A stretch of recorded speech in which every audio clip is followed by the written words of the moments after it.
are here at Keno Auctions. So glad you guys are here, and you were kind enough to bring us some interesting things to look at. Tell me about this table, first of all. Well, Dieter, this is a wonderful table, Rococo, so it's Chippendale, made around 1755 in Philadelphia. It is literally a masterpiece, and you can really appreciate it when you look at the base. And this is made for James Potter, probably, and his wife.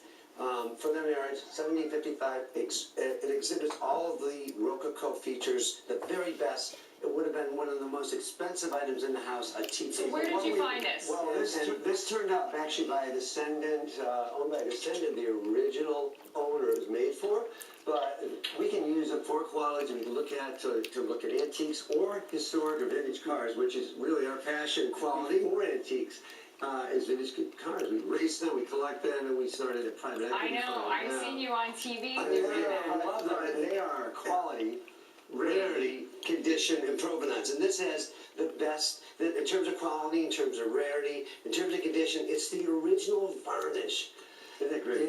And that was on it in 1755. It was put on it, and provenance impeccable. So the estimate's 500 to 2 million. It'll hopefully it could bring 3 or 4 million. But the nice thing about low estimates, about having a low estimate of 500,000, is that at auction, when it comes up at the end of January at auction here at Keno Auctions, there's a chance that somebody could buy a table for only $500,000.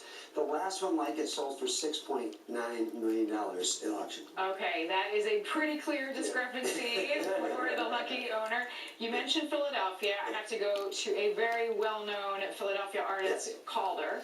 This is my Alexander Calder, a little sculpture called a pigtail, and it's done in 1969, and he was famous for his Calder, for his mobiles, and this was sold by Pearl's Gallery back in the 80s. We are going to send it to the foundation to get a number from the foundation, which is critical when you're selling Calder. But for our auction at Keno Auctions, I love it. I love the name Pigtail, this cute little playful tail.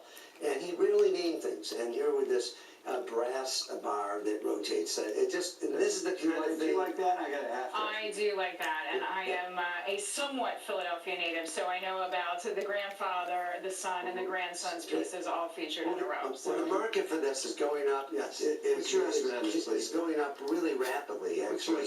And the estimate's 50 to 100, but this could bring upwards of $300,000 to $400,000. And this is parallel with the market for everything modern.